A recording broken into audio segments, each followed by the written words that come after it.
US President Donald Trump says he's terminating trade talks with Canada over an ad featuring the words of former US President Ronald Reagan. What if I told you that a single signature in Washington just placed the entire North American industrial framework at risk?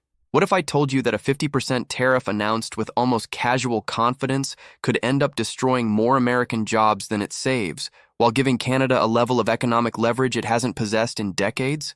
Because this isn't simply about steel. It's not simply about aluminum, and it's absolutely not just another trade story. This decision quietly revealed something far more dangerous, that North America doesn't actually operate as two independent economies. It operates as one intricately connected system, and someone just pulled the wrong wire. And before most observers even understood what had occurred, Canada was already preparing its countermove. Not dramatic, not reactive, but calculated in a way that could fundamentally reshape supply chains, energy distribution, and the automotive sector itself. What unfolds next won't be determined by rhetoric or media briefings, it will be determined by leverage. And the element almost nobody is discussing is where that leverage actually resides. On May 30th, 2025, Washington didn't simply modify trade policy. It crossed a threshold. President Donald Trump declared that existing tariffs on imported steel and aluminum would be doubled immediately, surging from 25% to an unprecedented 50% effective June 4th. The rationale was predictable: national security, domestic manufacturing, American power. But underneath that narrative was a reality few were prepared to acknowledge. This wasn't directed at China. It wasn't directed at Europe. It struck Canada, the United States' most integrated industrial ally, harder than any other nation. Canada provides approximately half of all U.S. aluminum imports and a substantial portion of the steel supplying American automotive plants, construction operations, and heavy industrial manufacturers. These materials don't accumulate in storage facilities. They flow continuously, seamlessly across a border that supply chains were engineered to assume would always remain reliable. That assumption just shattered. Within hours, industry executives on both sides of the border began issuing warnings that this wasn't a defensive strategy. It was a disruption to the foundation. Automotive manufacturers identified escalating input costs. Equipment producers cautioned about production delays. Analysts privately acknowledged something more troubling. A 50% tariff doesn't moderate trade, it fractures it. And the most hazardous aspect, this tariff didn't merely elevate prices. It compelled corporations to reconsider whether North America remains a dependable manufacturing region at all. For decades, the entire automotive and industrial ecosystem operated on one fundamental assumption: that Canada-US trade was politically immune. That assumption no longer exists. And once confidence vanishes from supply chains, it doesn't rebuild easily. But Canada wasn't unprepared, because while Washington was framing the decision as strength, Ottawa was already measuring leverage. And that calculation leads directly to what Canada executed next: a response that extended far beyond reciprocal tariffs. Ottawa's response arrived swiftly and with deliberate precision. Within days, Prime Minister Mark Carney announced that Canada would enact its own counter-tariffs, 25% levies on approximately $30 billion CAD worth of U.S. steel and aluminum products. Superficially, it appeared proportional. In reality, it was something far more tactical. Canada didn't attempt to mirror Washington's escalation. It identified vulnerability points. The tariffs were engineered to impact American manufacturers that depend on Canadian markets, not in theoretical terms, but in congressional districts, production facilities, and supply networks that carry political and economic weight. This wasn't retaliation for perception. It was retaliation with geographic precision. But here's where the narrative takes a direction most coverage overlooked. Carney clarified that tariffs represented only the initial action. Simultaneously, Ottawa deployed a parallel framework focused on structural independence, expedited infrastructure authorizations, amplified energy investments, and alternative trade pathways that minimize Canada's vulnerability to abrupt U.S. policy shifts. Pipeline projects that had been stalled for years were accelerated. Nuclear energy initiatives were fast-tracked. Port and railway infrastructure oriented toward Asian markets was discreetly expanded. This wasn't about prevailing in a trade confrontation. It was about constructing a future where Canada cannot afford to presume the U.S. market will always be stable. For North American manufacturing, particularly automotive, this carries more significance than tariffs ever could. Because once components, raw materials, and energy begin redirecting to different destinations, supply chains don't simply revert, they restructure. And as Canada started establishing those alternatives, another dimension of leverage began materializing, one that doesn't appear on tariff documentation at all, because steel and aluminum attract attention, but energy determines outcomes. Steel and aluminum dominate the headlines, but energy is where genuine pressure exists. Canada ranks as the fourth largest oil producer globally, and the United States is profoundly dependent on that reality. Every day, approximately 3.8 million barrels of Canadian crude travel south, supplying refineries that were purpose-built to process Canada's heavy oil. That oil isn't readily substitutable, and that's the strategic point. Midwestern U.S. refineries don't simply favor Canadian crude, they require it. Transitioning suppliers isn't administrative adjustment. It would demand years of infrastructure modifications and billions in capital investment. In the immediate term, no alternative exists. Ottawa understands this thoroughly. No one in Canada is proposing an absolute export prohibition. That would damage both economies. But Canadian policymakers have subtly indicated something more nuanced.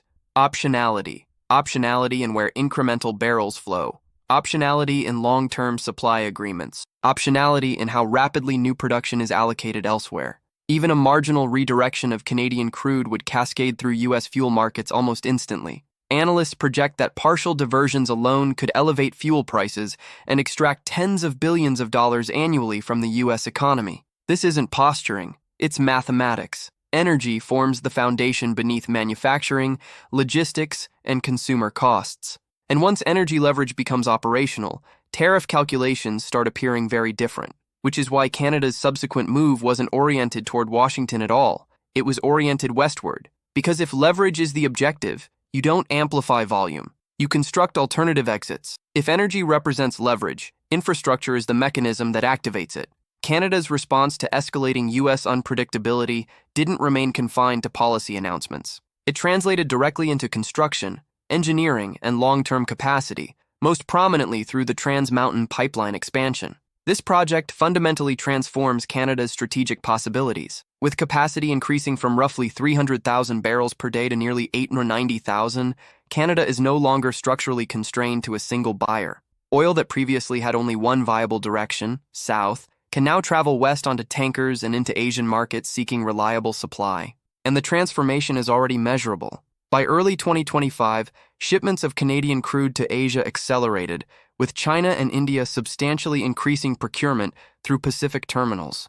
These aren't token volumes. They're enduring commercial frameworks being established while attention remains concentrated on tariffs. For Canada, this transcends export diversification. It's risk mitigation. Mitigation against unexpected trade disruptions. Mitigation against political volatility. Mitigation against dependency without options. And for North American manufacturing, especially automotive, this matters profoundly. Energy costs permeate every segment of the supply chain, from metal processing to final assembly. A nation that determines where its energy flows determines how vulnerable it is to external pressure. What's emerging here is a silent reconfiguration of trade architecture. The United States' presumed geographic proximity ensured dependence. Canada is demonstrating that infrastructure generates autonomy, and once autonomy materializes, leverage redistributes. Which brings us to the dimension both nations are now confronting, the economic cost that no one can evade.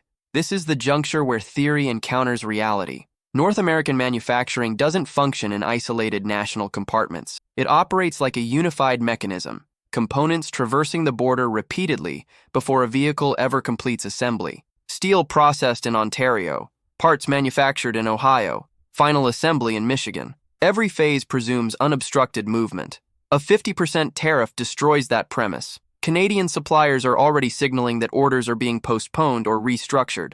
American manufacturers, particularly in automotive and heavy equipment sectors, are confronting elevated input costs they cannot simply transfer. When profit margins contract, adjustments become inevitable. Production timelines compress. Product launches decelerate.